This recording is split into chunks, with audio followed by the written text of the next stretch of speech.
सावन सोमवार व्रत कथा और महत्व। किसी नगर में एक साहूकार रहता था जिसके घर में धन की कमी नहीं थी, लेकिन उसे संतान सुख प्राप्त नहीं हुआ था, जिस कारण वह बहुत परेशान रहता था। पुत्र प्राप्ति की इच्छा से वह हर सोमवार व्रत भी रखता था और पूरी श्रद्धा के साथ शिव मंदिर जाकर भगवान शिव और पार्वती जी की आराधना करता था। उसकी भक्ति भाव से मां पार्वती प्रसन्न हो गई और भगवान शिव से उस साहूकार की मनोरथ पूर्ण करने का आग्रह करने लगी। पार्वती जी की इच्छा सुनकर भगवान शिव ने कहा कि हे पार्वती, इस संसार में हर प्राणी को उसके कर्मों का फल मिलता है और जिसके भाग्य में जो है उसे भोगना पड़ता है। लेकिन पार्वती जी ने साहूकार की भक्ति का मान रखने के लिए उसकी मनोकामना पूर्ण करने के लिए कहा। माता पार्वती के आग्रह पर शिवजी ने साहूकार को पुत्र प्राप्ति का वरदान दिया, लेकिन साथ ही यह भी कहा कि इस बालक की उम्र केवल 12 वर्ष ही होगी।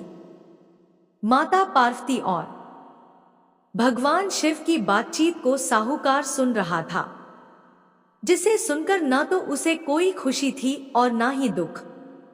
वह पहले की तरह ही शिवजी की पूजा करता रहा।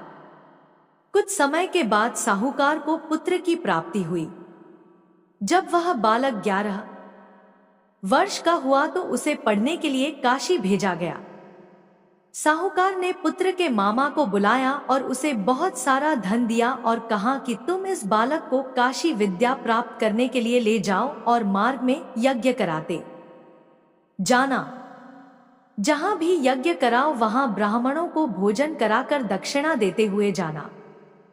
दोनों मामा भांजे इसी तरह यज्ञ कराते और ब्राह्मणों को दान दक्षिणा देते हुए काशी की तरफ चल पड़े। रास्ते में एक नगर पड़ा, जहां नगर के राजा की कन्या का विवाह था।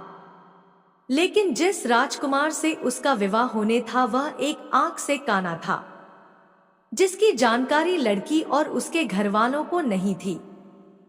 राजकुमार के पिता ने अपने पुत्र के काना होने की बात को छुपाने के लिए एक चाल सोची।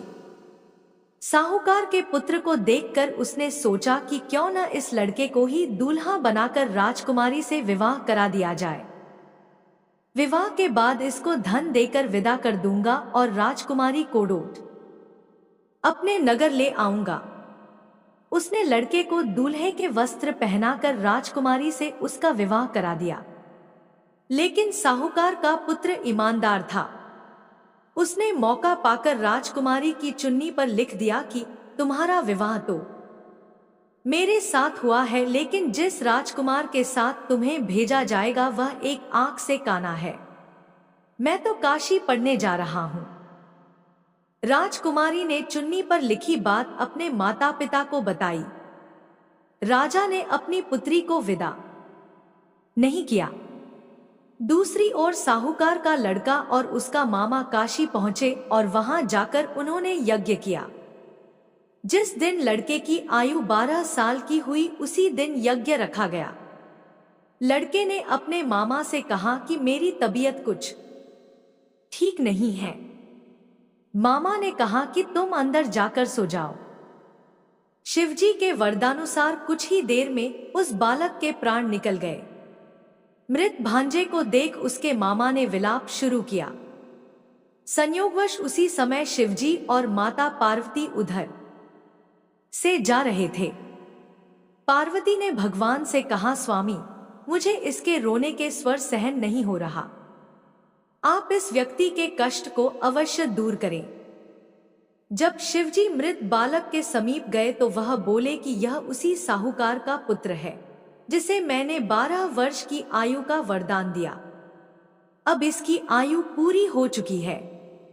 लेकिन मातृभाव से विभोर माता पार्वती ने कहा कि हे महादेव, आप इस बालक को और आयु देने की कृपा करें, अन्यथा इसके वियोग में इसके माता पिता भी तड़प तड़प कर मर जाएंगे।